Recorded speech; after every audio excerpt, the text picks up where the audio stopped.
Hello, and welcome to the How to Exit podcast, where we introduce you to a world of small to medium business acquisitions and mergers. We interview business owners, industry leaders, authors, mentors, and other influencers with the sole intent to share with you what it looks like to buy or sell a business. Let's get rolling.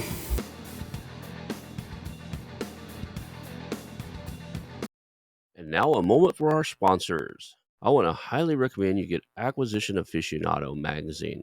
Every month, Acquisition Aficionado magazine brings you tactics for business buying and selling you won't find anywhere else. Learn firsthand from industry leaders who share their success stories, featuring in-depth interviews and stories from leading figures in the business acquisition industry.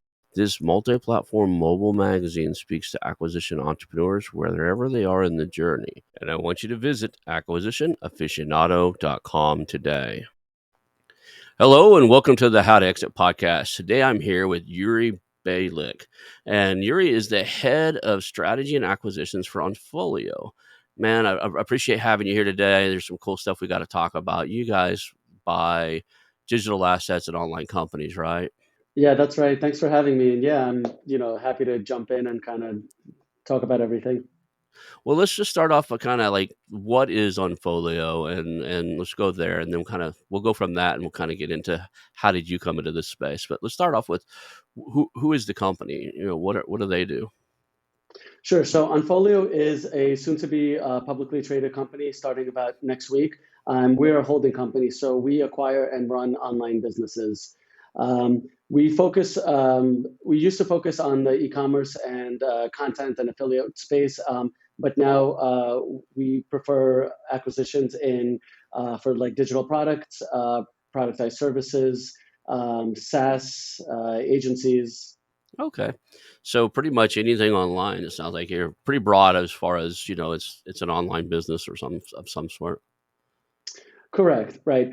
We are looking to move more into the strategic acquisition space where they're based around a specific audience, and we refine that as we go along. But generally, it's in the kind of like the digital product and service space.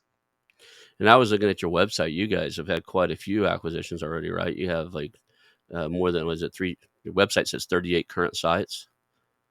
Yeah, so when Onfolio started, it had a bit of a different business model where we would help investors acquire online businesses. So some of the acquisitions in our portfolio might have been made on behalf of investors, and Mm-hmm. some of them are owned by Onfolio. Okay. Well, awesome. And then how did you get into this space? How did I see that you have the Esquire, I think, on the end of your name. So you went to law school, and now you're in mergers and acquisitions. So like, fill in the gap a little bit. How did you end up in this? Sure. So I graduated law school right around the time that I think it was the housing market had crashed, and basically everybody was just laying people off. So there were no jobs for attorneys. All the large law firms, they were laying off hundreds and hundreds of people. So my cousin and sister were both laid off from big firms, and I was just getting into the market, so there was just no jobs available. And I had a background in digital marketing because I've been running e-commerce websites since I was about 13. And while I was in law school, I built a few websites in the legal content space and actually ended up selling them to LexisNexis. So after graduating law school and not being able to find like a legal job, I went to go work in their SEO department. And I've actually spent about 10 to 15 years working in the SEO space for agencies in-house and consulting companies. And I was kind of burned out. I was living in New York, and I decided to basically quit my SEO consulting gig and move to Bali, like a lot of the digital nomads do to get their start. And so I spent a couple months living there, and eventually I did some SEO consulting for a company called SureSwift Capital. They're pretty similar to what we do, except they focus exclusively on the SaaS space. And so after a couple months there, I joined Onfolio initially just sort of on the content team. But because I've had so much visibility into working at the agencies, working across portfolios in different industries, verticals, I just had a big, broad depth of knowledge in a lot of different spaces, and eventually kind of transitioned into helping Onfolio look for the businesses to buy. because it was easier for me to vet them, having worked in a lot of different industries. So it kind of accidentally migrated, from legal into SEO, and now sort of back into quasi legal. The experience in the legal background certainly has got to help you with a lot of the like reviewing all the contracts, reviewing the due diligence, and all that type of stuff. So that that's a skill that most of us have to outsource. Yeah, I'm actually one of the best kinds of lawyers. The non-practicing kind. So, But we I'm jokingly call capable them of. recovering attorneys. It's an interesting fact. Something I heard, like something like 50% of attorneys don't actually practice law. Um, so I'm one of them. Started I was going to go back, and the law I was going to go into was intellectual property. I had an opportunity. I was consulting at a company doing project management stuff for them, and I got to meet their IP lawyer, and I sat there with them in a couple of days because they didn't have a desk for me anywhere else. I had to say, "How to sit in here with him? I want to see what he does anyway." His job looks so freaking boring. I'm glad I never went back to it. He just sat there all day reviewing contracts and paperwork and doing patent searches, and just I don't, yeah. So learned really I quick that mean, wasn't the path I wanted to go back down. And instead, I got a master's degree in marketing. So so let's jump into what Onfolio is like looking for. What are they doing? Let's talk about the process of like identifying companies. One of the things that a lot of us have issues with is finding great companies to do, to pull the trigger on. So mhm. can you talk a little bit about the process you guys go through to look for acquisition targets? Sure. So, I mean, I'm basically on the mailing list of every, broker marketplace out there. And I also spend time going through each one every single day. In addition to that, I also look for private deal flow. We have a few inbound leads coming in. Hopefully that'll increase soon. And then also just outreach. I identify the type of business I want, whether it's an industry or a category, and I just start kind of cold emailing them. But yeah, I mean, I think there's been a number of startups recently that have been aggregating listings from brokers and marketplaces, and then also helping with private deal flow. So I think most of us are doing something pretty similar. Yeah. So, give me that. So, if anybody's listening and they run, I have a lot of guys out there that listen and they do run IT, not IT, but just e-commerce related businesses and stuff. What is the selection criteria? Is there a certain like size and revenue size Mhm. or technology stuff? Yeah. Well, we don't really buy e-commerce anymore, but as far as the acquisition size, I'd say we're looking for about 1 to 5 million Hmm. acquisition.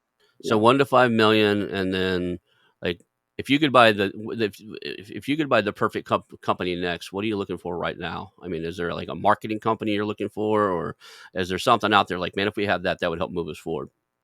Yeah, I definitely look like digital marketing companies, right? Especially when you start kind of putting them together. If you acquire an SEO agency, what are your SEO clients, looking for next? And then you're like, hey, they need paid marketing services. So then you could look at like a social media agency and like a PPC agency. There's a lot of these design services, and I like some of them where they do like unlimited designs for a monthly fee. So I group that bucket into kind of the productized service, something that used to be traditionally like an agency where you would have to contact them for a quote. They basically turn that into a product, so you get like a specific service for a set fee. So those are really interesting to us. It's interesting is I actually spent the entire last year and a half working on a big marketing roll up, and we had a very interesting way we were doing it. Was very unique, but and we in a matter of 200, I think it was 216 days, we talked to almost right at about 200 marketing agencies that were interested. And we had three of us doing the sourcing, and 100% of that sourcing was from LinkedIn outreach. We were just reaching out to digital marketing companies and marketing companies that were active on LinkedIn and said, hey, we're investors. We're looking to acquire marketing agencies. If you would like to, grow with us for a couple of years and have a bigger exit than you could have on your own, we should talk. And Mhm. that was the total play. Now you've got an additional benefit, right? You guys are going public, so it's like, hey, if you'd be interested in being part of a publicly traded company, we should talk, right? That's a because a lot of these guys, there's a false ceiling in these marketing agencies. If they're perceived that they're not big enough, they can't go out and pitch certain clients. So there's a huge Mhm. win for them to be a bigger company. Yeah, I mean, getting listed on Nasdaq is definitely going to be a big boost. We're hoping that's going to increase the visibility and the deal flow that we have coming in. But yeah, it also makes pitches for us, I think, a little bit easier. Whether it's to get on a podcast, or although that wasn't actually even part of it, but or like deal flow, things like that. But you always hear the expression like you want to be during the gold rush, you want to be selling shovels, right? So the kind Mhm. of businesses we like are the ones that are selling shovels. So when we see a business, we look at it and we're like, well, is this the business? Are they just digging for gold? And if they are, then we look at like what tools is this business using, and then we might be interested in the tools that are being used by this business rather than the business itself. That's brilliant. You know, one of the reasons I do the podcast, right, is this is we're helping the miners, right? We're selling picks and shovels. We're offering information and sharing back, and then you know, as a result of it, there's leads that come in. So there's that side of it. So let's talk about like just kind of the process you go through. Um, you know, at the company, somebody reaches out to you, they say, "Hey, we're interested in what you do. We might be interested in being part of what you do." What's the Mhm. process look like for a company that would might want to integrate and be merged in or bought from by you guys? Yeah, so I mean, the first thing is I kind of just jump on the website. I take a look around. I run it through all my tools. I look at the market as a whole, where it's going, where it's trending. Um, I go through the prospectus. Hopefully, there's a solid prospectus behind the Mhm. business. And then I just start compiling like a very long list of questions as kind of like a first pass through. And then after that, the next step is basically jumping on a call with the sellers, getting more information about their team, their operations, their finances. And this isn't even the due diligence. This is just to make sure like this is a business that we want to go after. Um, and then if it's something we like, then we start kind of negotiating, looking at the numbers, and then ultimately making an offer. And then that's where we go into kind of the more detailed due diligence. What are some of the like? Do you guys? I don't see on your website. I'm kind of the reason I'm looking over here is I've got this huge monitored workstation, but looking on here, I don't. What are some of the cool companies you currently own right now? Kind of give us an example of what you guys have acquired in the past. Sure. So, for example, one website is Mighty Deals, which is like um, a deals website for design resources. So we have some big plans on that one. But basically, think of what's the Noah Kagan one, AppSumo, something like that, but Mhm. for design deals. Okay. Another one is Vital Reaction, which is a supplement company. So we do make exceptions for e-commerce. I know I said we don't buy them. There are always exceptions for good opportunities. Right. Well, so you said it was a like a vitamin type of place. Correct. Yes. Okay. For That's hydrogen supplements. yeah. So I mean, if you look at that, it's subscription based, recurring revenue. Other than the fact you're shipping a physical product, it meets all the criteria that like normal digital like software as a service would. Except you got to you got to stuff you got to put stuff in a box and mail it, right? So that's the kind of Yeah. businesses I'm always interested in. Is like I'm prior real estate investor, so I always perk up when there's recurring revenue that we could grow, right? Because that steadies things out. It makes it a little more stable and stuff. Do you guys look for software as a service, recurring revenue type of stuff too, or is it just Yeah. So SaaS is an interesting one because SaaS is definitely priced very differently than most other online businesses. So in SaaS, they like to get a multiple on the annual recurring revenue, oftentimes going as high as 10x. That's just not something we're going to pay. But there's a lot of opportunities to find subscription or recurring revenue where it might be like a much lower valuation, and that could be like WordPress plugins, Shopify apps, things like that. Mhm. So yeah, everybody loves recurring revenue. It's just a matter of how much are you willing to pay for it. Yeah, somebody asked me. I get asked regularly, "Hey, why don't you buy a SaaS company? You've got a background in technology. You used to work for the government, buying building computer systems." Like, yeah, but SaaS is way overpriced right now, and it's not overpriced if you've got the money and you're willing to wait 30 years to get your money back. I'm a small investor. I want my money back in a couple years. Like, I want to be able to redeploy it again. So, but I'm looking for companies. A lot of brick and mortar type of stuff, but things that you're buying at 1.5x, 3x, 4x. If you don't do anything and you just run it the way they run it, you get your money back in 4 years. If you in 3 years or whatever the multiple is, or if you do your job and you increase its value, you can get it back a lot quicker. So I get that. Let's talk about I know a lot of people are like, they heard it and they're like, talk more about the IPO. I know there's some things you can and can't say. Tell me about the process of like what it took. How long did it take? You don't have to share the money because I know it's crazy high, but like what is Mhm. the process of taking a company public, and how do you hope? Let's just start there, and I'm going to ask you the next question to prepare for is, how do you hope that changes what you've got going on? I think you alluded to it already. Yeah, I mean, so I wasn't like involved in a lot of the IPO process. That was handled by Don Wells, our CEO, and Mhm. SB, who's our president. It's definitely been a long process going on, I think, over a year now. Like you mentioned, very, very expensive. I don't think most people understand not only the cost of going public, but then the associated costs with maintaining that status every single year. So, a lot of time that both of them have spent on the business has been, preparing for this IPO. It's kind of similar when, somebody's running the business and they're trying to raise like venture capitalist funding. Like they can't do both their job and raise money, right? It's like kind of one or the other. So yeah, a lot of things went into that. Um, but I think I saw somebody commented that this is great for our space, and I think it's true. Sort of this whole concept of buying online businesses and buying these like niche content websites flipping. It's been happening for a couple of years, but now it's really going mainstream. And I think when people see that, like, it's possible to whether it's have a big exit or IPO, people are seeing bigger and bigger opportunities when they're getting involved in this. So I think it is really great for the space. It's going to keep increasing. Hopefully not the multiples, but but the revenues and the investor interest. As you mentioned, you're involved in real estate, right? Before recently, real estate investors had no idea about like the opportunities of online businesses. They didn't understand what kind of like returns they're able to get. But now there's so much money flowing through it because they understand the possibilities. So yeah, it's just an exciting time right now. That's funny. Is I brought on a performance coach to because I was kind of getting burnt out on the real estate thing. The very tight niche that I operated inside of had kind of been regulated away. So we did what was referred to as investor backed short sales.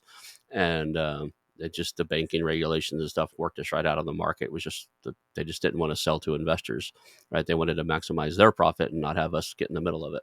So I was looking for the next thing. I hired a performance coach, and you know, this came about because the returns are actually better than most of the real estate deals I've done, and that's impressive because most people think that the real estate's kind of the top of the game for I put effort in and I got money out. Uh, Hmm. for the same dollar for dollar investment, especially using leverage and bank loans and stuff like that, you can make a lot more money in this space. And Oh, I think absolutely. yeah, there's it's going to grow, and fortunately for us, for you and me, I'm a big believer in the blue ocean strategy. There are so many businesses that need to change hand in the next 10 to 15 years. It's not going to hurt you or me. We might run into a little competition and have to bid on something, especially if we're going to brokered listed deals. Then there's going to be Hmm. more competition for those. But if you can get good at sourcing and knowing what you're looking for and identifying your target market, I don't. I Hmm. and going direct to those people and saying, hey, I'm looking for X, Y, and Z. You seem to fit that mold. Are you interested in selling or taking on an investor to work with you, and getting yes or no's? If you're willing to do the cold outreach, I don't think there's a problem whatsoever with having the market flooded with new guys. There's going to be some learning curve. They're going to the problem. I've seen this happen in real estate. In real estate, when you get too many new people doing it, they go out and do things they shouldn't and cause new regulations because they hurt people. I think Hmm. that there'll be some rules changed and some guidance is changed just because these new guys will come in and do things differently. They'll do things that hurt businesses. They're going to hurt some senator's daughter's business, and the new law is going to get passed. Right? It happens in real estate all the time. Yeah. You know, some It's states don't yeah. even allow certain strategies anymore because new guys got in there and you know hurt somebody, and the next thing you know, you have to have a broker's license to to wholesale a property. So I think that'll Yeah. happen in this if you get too many newbies circling Well, in. I mean, I don't know if you remember the whole income store scandal, where they basically started what I think was like a good initiative, where they were, buying these businesses for investors, and eventually it ended up being a Ponzi scheme where the guy is facing criminal charges. So that, that actually put like a really big dent in kind of like the community, because people were kind of scared at that point. Um, but yeah, there's always going to be new laws and regulations. I think one thing that with when you have real estate, a lot of people see real estate as a passive investment. With online businesses, right? Unless you have like a full team that's managing it, there's no such thing as like a passive investment. I think a lot of people are being sold a dream where they can just buy a site for a couple hundred grand, not do anything, and it'll continue to make money or grow. Where if you're not actively running it or have a team, that's just not the case. And what if a website crashes, right? You have nothing to fall back on. But with real estate, you still have the property. You can go live there if you need to. You can't go live, in a website. Um, but Yeah. yeah, like you mentioned, there's a lot of a lot of people are going to be retiring and looking to sell businesses. I always joke, right? If you want to find like somebody who's retiring, go just Google like powered by Yahoo stores to see who's running e-commerce stores on Yahoo, and there's a good chance they'll be retiring soon. That's not a bad idea. Like there's a market acquisition strategy in itself. Go look at all the older, you know, stuff, and like are they not on Shopify? Are they not on Amazon? Are they they using one of the older shopping basket Dr- software tools? Magneto is one of them, right, or something like that. Magento, yeah, Magento, yeah. or or for content sites, it could be on Joomla or Drupal, which are like super old content management systems that nobody uses anymore. I just looked at a $9 million marketing firm. They were doing $9 million in profit last year. We were looking at them, and they're running Drupal, and that they actually help others run Drupal, but it's still around. But they think it's more secure than WordPress. But anyway, Yeah, but I didn't think about that's a great for those of you guys listening. Look for older technologies. Those guys might be ready to retire or move on. So that's a great approach. So it's funny is we were talking about that a little bit. I don't know if you looked at my background and stuff, but for running big websites back in the day when Yahoo and Excite.com was head to head, I was the technical director, the director of technical operations for all Excite. So I ran the Excite portal. So yeah, I remember that. There was, yeah, I remember the good old days, but like the internet was much simpler. you know, I remember one of our engineering guys pitched that we should probably put ads in our search listings, and they got shot down. And I'm pretty sure he went to Google, right? And he's one of the product development guys over there, and they did it right away and just killing it, right? But like, Yeah, one of my first online projects, which got shut down very quickly, is this was when Google AdSense was just getting started by mhm. Google, right? So I created a website called Swapcom where people agreed to join and just click on each other's website. And it went from like, I had like, so one mistake I made was I was just advertising it publicly everywhere and went from like making zero to like $300 a day within like 2 weeks, right? And then like a month later, I guess Google found out and they shut down the AdSense account of every single one of my members. I lost one of mine like that. It wasn't exactly like that, but I would I had a way to track if people clicked on any ads inside of one of my tools. So in order to have a free account, they had to click on 3 ads. And the Hmm. AdSense found out. So I mentioned earlier that I had a website out there that was featured by TechCrunch and everything, and like it was paying its own bills, and then all of a sudden AdSense changed the rules, and I lost my income source from it, and I had to shut it down because it just didn't make sense to. It just didn't pay enough to even pay the guys to moderate it. It was called Shared Confession. Basically, it was kind of it was pre or right about the same time there was a company out there called Postlet or something like that. But we basically people go on and they would confess to things, and two things Hmm. happened. One, I got in trouble for like saying, "Hey, to maintain a free account, you got to click on 3 ads." And I had a way inside of I click path tracking inside of the tools. I could see what you clicked on and what pages you visited and stuff, and I could see that you Hmm. clicked on ads. And anyway, so that that cut that off. And then somebody posted something on the site that was actually illegal, and I shut it down because it was supposed to be anonymous, and there was no way I wasn't getting mixed up in this. It was something bad. They confessed to doing something horrible on the site. I took it down, but I got a call from law enforcement, like, "Hey, we need that." I was like, "All I can give you is the IP address and their carrier and times they logged Mhm. in from." We did everything we could to keep it anonymous. But yeah, so I learned my lesson inside of that tech space too. Let's jump back to you kind of the process you guys go through. So we talked about how you find them. You have different sourcing mechanisms. You talked about kind of you go through the due diligence and stuff. Once they're onboarded, especially now that these guys are going to come on, are you looking for companies where the founders want to stay, or are you looking for companies where they can transition out and you guys take it over totally, or how does that play? Yeah, I mean, we definitely leave the door open if a founder wants to stay on in some capacity. But almost every acquisition or opportunity, I see the founder selling because they want to leave and work on their own projects or retire or family. So they rarely want to actually stay on. Ideally, though, every business would have an entire team in place, and the founder is just like overseeing the team, only spending a couple hours on it. Unfortunately, often that's not really the case, and the founder's still involved in the business, working 20, 30 hours a week. So then we'd have to hire a CEO or operator to replace him, or maybe promote somebody internally from the team. So you guys, is there a tech stack that you're kind of looking for that you want them to be using certain types of, like I know you like look, you guys are really. I see a lot of article on there that you being specifically good at SEO, being good at certain things. There's certain things you're looking for inside of these companies. Is there any red? I guess the better question is there any red flags if they're running, you know, they're running on Microsoft servers and they haven't done any SEO. It's 100% paid ads. Are you interested, or is there some selection criteria of quality of site?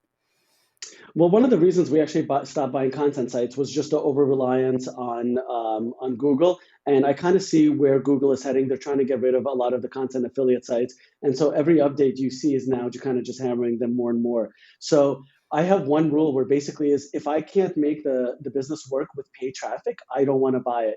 So if it's completely relying on SEO, that's not necessarily a deal breaker. But if it relies on SEO and it won't work with paid traffic, there's absolutely not interested in that.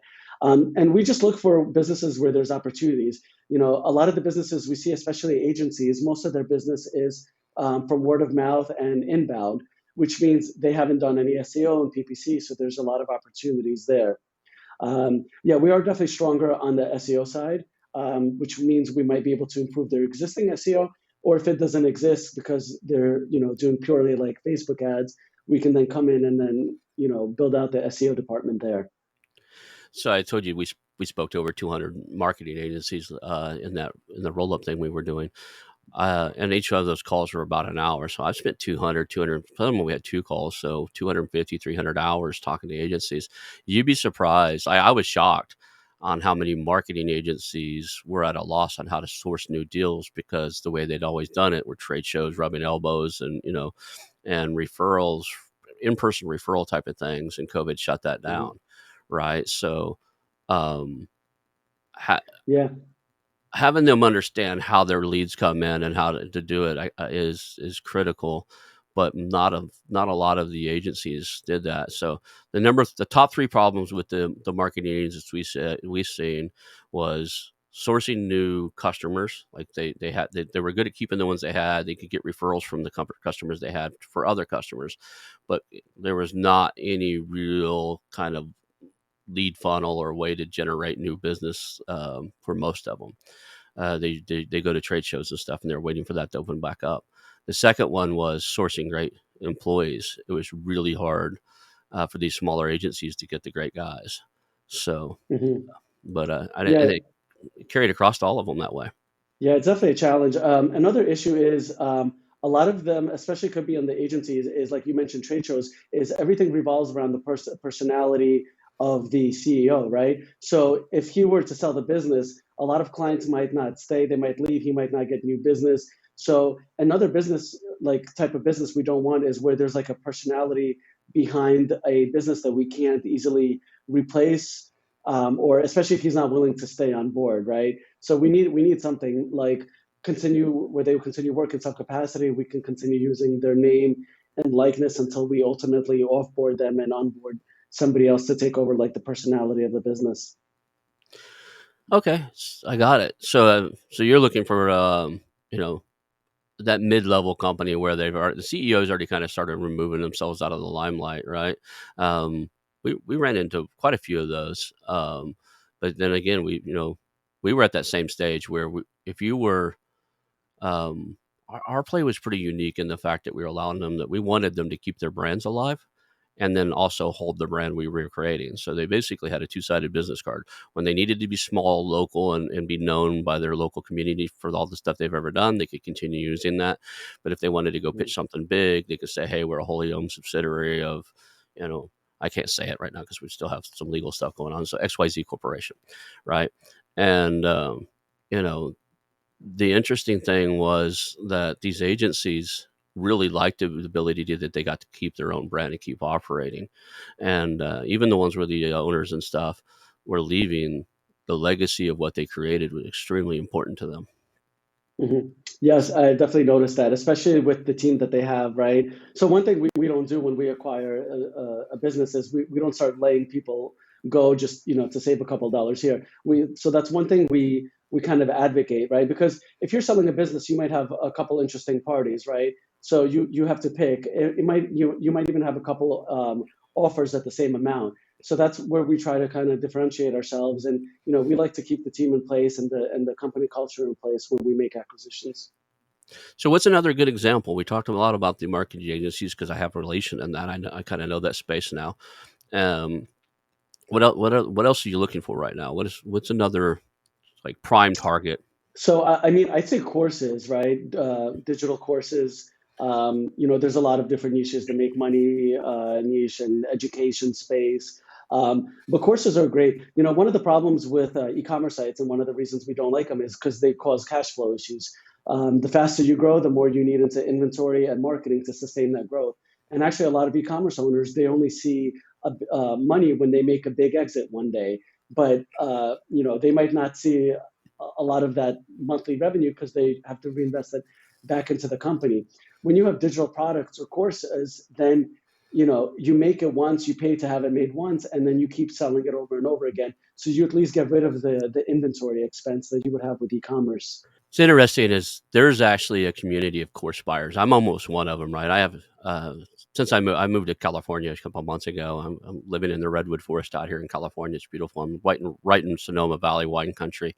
Got the ocean on one side of me, wineries on the other, and I'm in a redwood forest. Prior to that, I had my office in Tulsa, and in that office, I had one bookshelf sitting beside me, and at its peak, that bookshelf probably had $180,000 worth of course material on it over the last 15 years.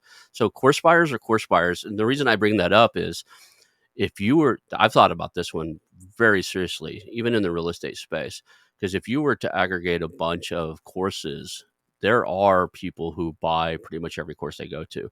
I know this because the reason I got all of those courses is I used to raise money in the real estate space by attending seminars, telling people what we were doing that was different, and saying, "Hey, if you don't want to do your own thing, invest with us, and we'll make money together." And I could walk into a 3-day seminar and walk out with $200,000-300,000 worth of investors to buy, a few more houses. And that said, you go to those events and there's at least 10 people. If they weren't there, I'd call them and see if they're okay. I mean, I'm traveling. I'm living in Tulsa at the time. I'm going to Dallas, then I'm going to Atlanta, and then I'm going, to different cities and stuff. And I would show up, and the same people are at all these courses. There's a crowd that goes to almost every course. I bet you that's the case in every genre. So if you had a whole portfolio and you could cross sell and upsell, um, Mhm.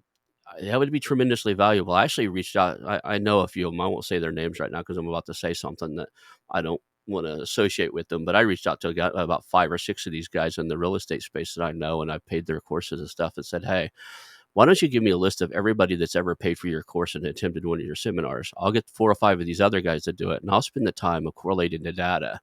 And then what I'll do is I'll help you market to course buyers. So I'll look at like who's bought which ones and which ones haven't bought yours, and give you very hot leads to people to invite to your course because they bought the other three guys' stuff. Mhm. All right, there's a huge play on that, and you know.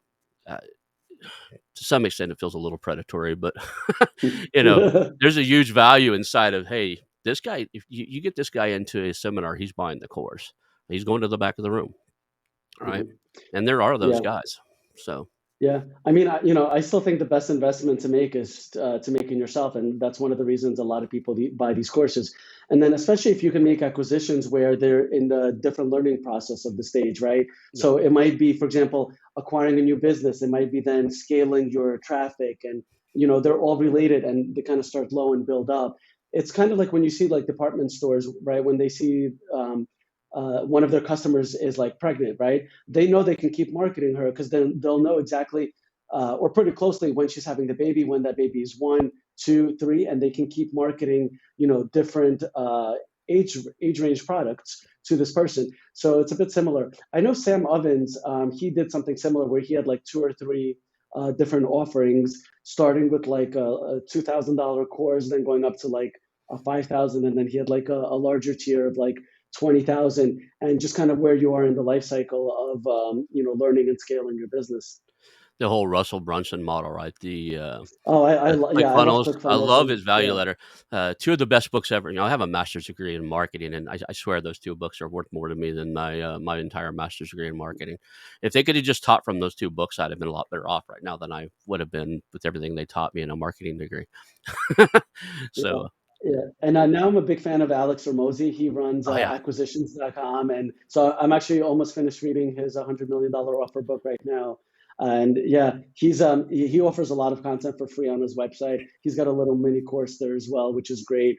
And it's funny because all of this is basically like a very high end lead magnet, because he wants businesses to grow. And then once they're in his, I think he looks for like 1 to 5 or $3 to $5 million revenue businesses. Then he brings them on into his funnel, and tries to become a partner for equity there. yeah. I think it's brilliant what he's doing. Basically, if you're not at not at his level, here's some free stuff to help you get there.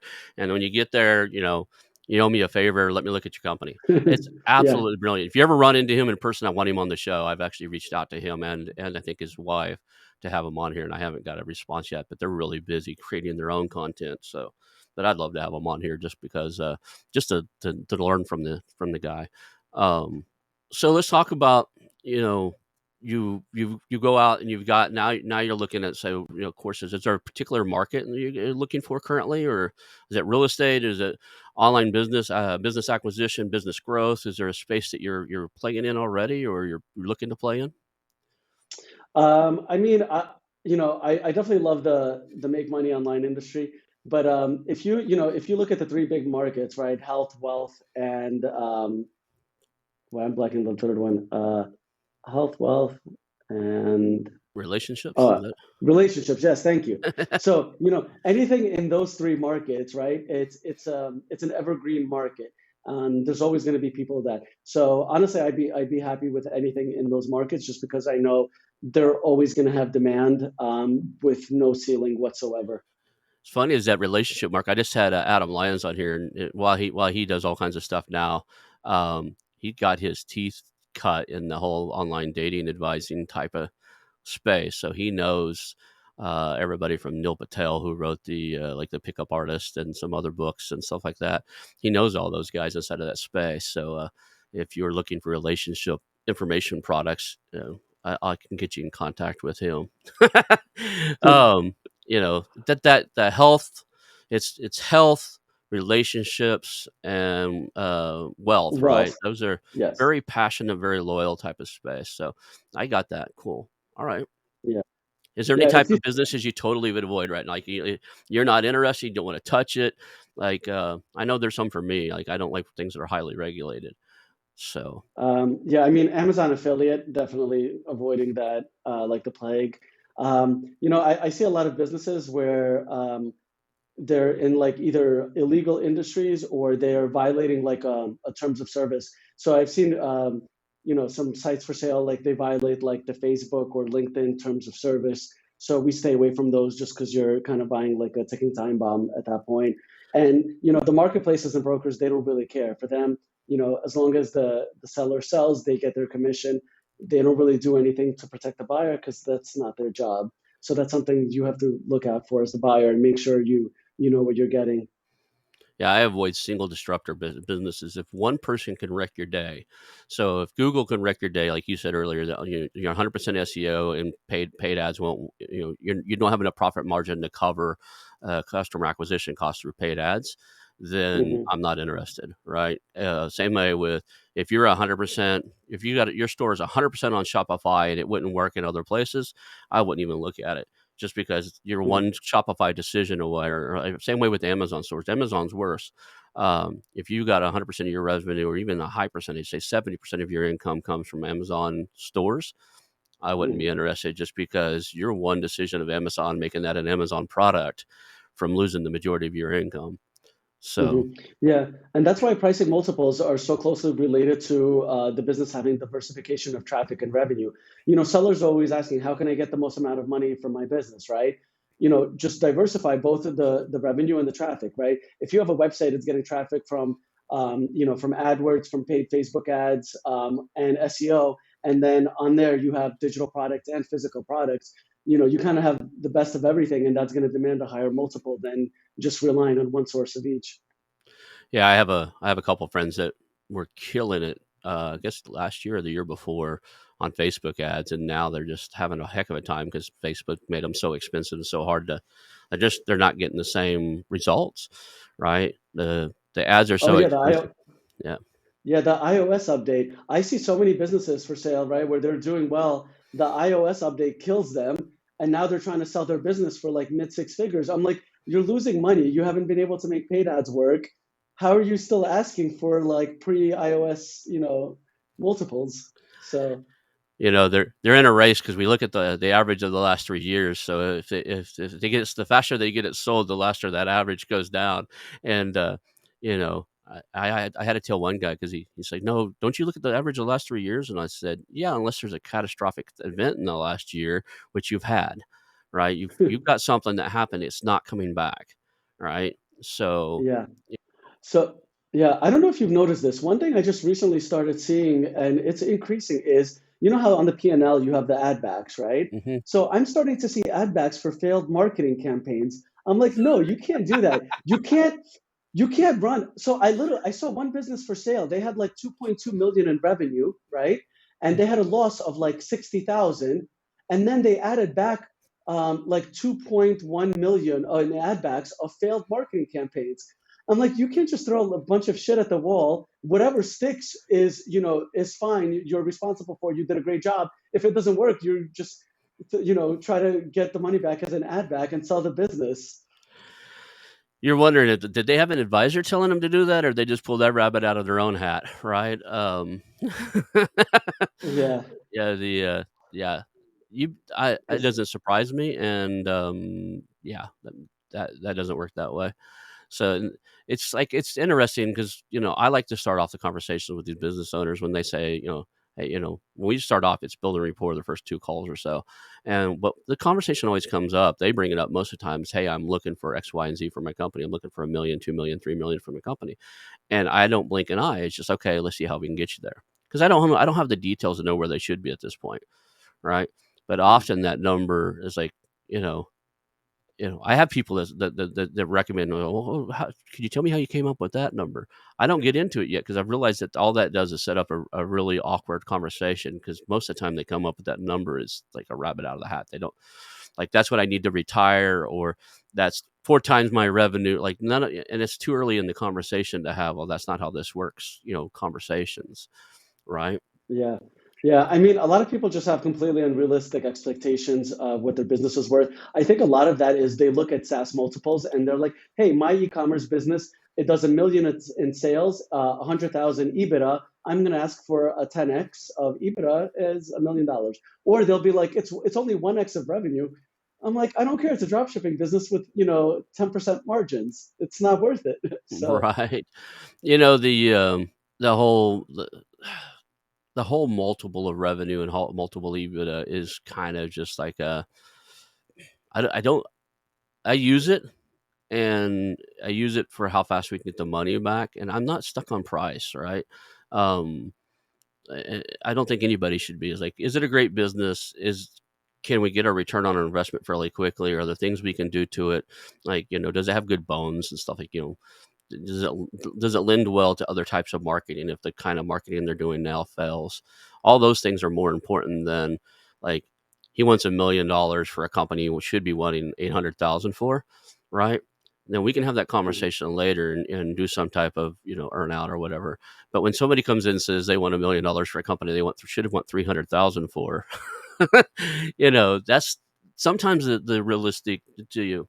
You're not going to get the business. You might be the guy that corrects their expectations, right? You Mhm. just like, this isn't going to work. This is what you're going to get for it. But they're going to be mad enough. You're probably not going to be the guy they sell it to. They're going to sell it to the next guys somewhere close to what the market really will bear. But that's Yeah. my experience. That been your experience too? Is when you set somebody straight, you don't end up getting it.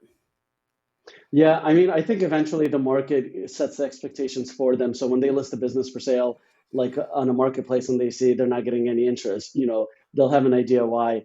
I think also some brokers are setting unrealistic expectations for them just to get them into like a contract. So they have the exclusive rights to sell the business, and then from there, they start going lower and lower. Just that's kind of part of their like sales methods. Yeah, the broker escalating model, right? You know what that is? It's where you go to one broker and say, "Hey, I'm thinking about selling my business." Okay, well, what do you think you can get? Need to get out of it? Well, my retirement, advisor says I need $1 million added to my retire. Okay, we could probably get you there, right? So the first guy says that, then you go, "I'm going to get a second opinion, or I have another appointment with a broker," right? So you go to the second broker and go, "Hey, the last guy said he can get me $1 million," and he goes, "I can do 1.2." Like, and next thing you know, they got it listed for 1.5 because you talked to a third guy and it's worth 800K. Right? That happens a lot. And, Yeah, but you'll never see those case studies published on the broker's website. It's more about, this guy was about to sell for 800,000. We got him 1.5 million. yeah, and businesses are worth what the market will pay for them. So if somebody's willing to pay that, then, same thing with real estate. Like, I could take a house that Mhm, I think, the market should sell for 180 and sell it for 250 and leave it on the market for 90 days and see if it sells. I know investors that do it, right? They'll actually mark their house up by 20-25%, put it on the market, and if it sells, that's great. mhm, If it doesn't, that's okay. They'll continue using it for the other, higher and best purposes they have. I get that, but when you're really needing to sell or wanting to sell, having a realistic expectation of what you're worth is mhm. extremely valuable because most of the serious buyers won't even look at you if you've got it listed way crazy high. I'm sure you've looked at the biz buy sales and stuff and looked at stuff and like, I don't know how they came Oh, up yeah. with that number, but I'm not even bothering to talk to these guys. Yeah. I mean, one thing is I wish there was more transparency in our industry, right? Everything is behind NDAs, whether it's the broker, the marketplace, the actual transaction. So you don't get a lot of the data. I know you and I were talking about domain names before, right? Hmm. I think they're called Name Bio, right? Where you can look up, most of the domain sales happening across the internet. There's obviously some larger sales that are behind NDAs. But for the most part, you can easily see the domain, with what keyword and how much it sold for. And I think that's great for the market. So I kind of wish more of that existed in the M&A space. Should look at some of the European businesses. They have all their publicly and private companies are all they have the something clearinghouse is what they call it. It's a data clearinghouse of some sort. But if you're a privately listed company, you have to turn in your quarterly or yearly reports, and they're audited, and so all their financials are accurate. Right, I have a lot of Mhm, contacts, a lot of people listening to the show here. They're over in Europe and London and stuff. So if you guys are interested in buying things from other countries and stuff and bringing them here, but the numbers are a lot more accurate there. It's a little easier, and you can actually see who's close to being in insolvency. They actually have a rule that if you can't pay your bills, the government can come in and call you insolvent and take it away from you. Right. So there's an mhm. insolvency type of quarter system, and I won't venture to say I know much more about it than that, but it's intrigued me that the fact that I can go just look through a database and see how well a company's done that's supposed to be a privately owned company. Yeah, I mean that definitely makes due diligence a lot easier, right? Yeah. So we're getting close to the top hour, man. I can't believe that. It's like time flies when we're doing this. So, I kind of tell me a little bit about kind of what you guys, what's your next step? What can we do for you? Is there something we can do to help Onfolio, succeed? Is there something we can, tell the world you guys are looking for? What's your big ask? Yeah, it's not so much an ask. I like going on these podcasts, and I'm trying to do a lot more, thought leadership. It's about educating the market and growing the market because I think ultimately, that's what it's, good for, and that's what I'm trying to, benefit both sides. I have buyers and sellers both emailing me, asking me either how to get more for their business or what to look for, things like that. Obviously, we're looking for deal flow, right? So if somebody's looking to make an exit, you know, it'd be great if they could contact us. But ultimately, it's just kind of getting our name out there. Empire Flippers, one thing they do really well is, they really have their name out there across the entire community. They sponsor events. They do their own podcasts. They're great at, the content marketing they do. So that's really where, we're starting to gain traction and what we're looking to do and expand. Cool. And if if somebody could remember one or two things from this show, what would you want them to remember of you? What would be the key takeaways? Oh man, that's a difficult question. You didn't prepare me for that. Um, Yeah, I'd say that, we try to be as transparent as at Unfolio as possible. Um, you know, there's definitely, some shady things happening in the background, and you'll kind of see those come up, like I mentioned with Income Store before. So yeah, especially as a public company, right? We are forced to be as transparent as possible.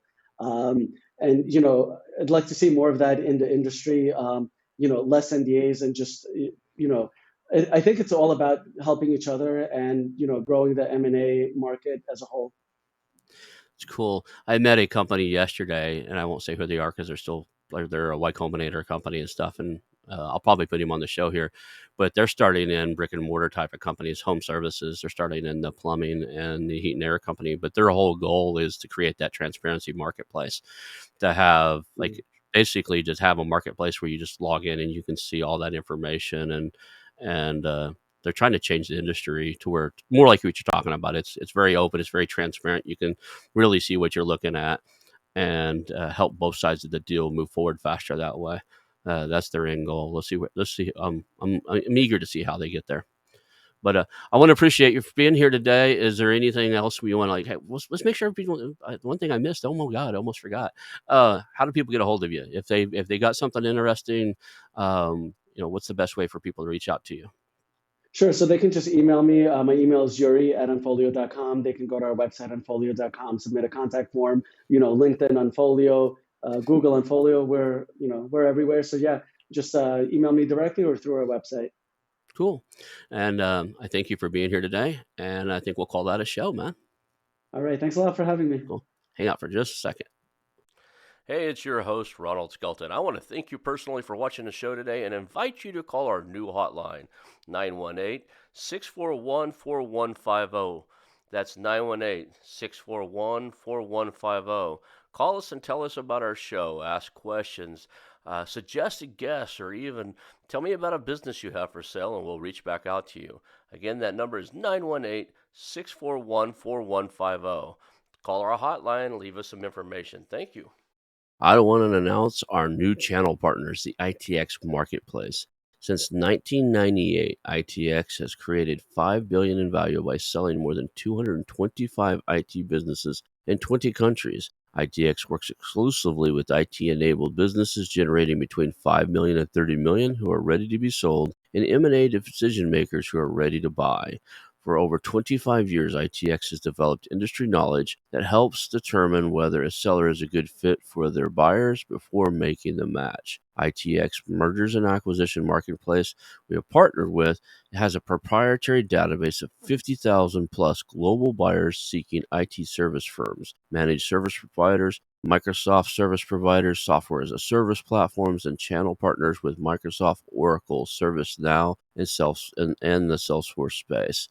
If you have an IT enabled business you're ready to sell, I want you to visit the itexchangenet.com/marketplace. How to exit. That link will be in the show notes. Visit them now. The Investors and Entrepreneurs Professional Mastermind. The Investors and Entrepreneur Professional Mastermind combines the traditional peer-to-peer mastermind introduced first in Napoleon Hill's famous book, Think and Grow Rich, with accountability partnering, where your peers help you ensure that you set goals, take actions, and get results. If you want to scale, blow past roadblocks, and achieve success faster than you might think is possible, I suggest you take a visit over to tiepm.com. That's tiepm.com and check out the Investors and Entrepreneurs Professional Mastermind.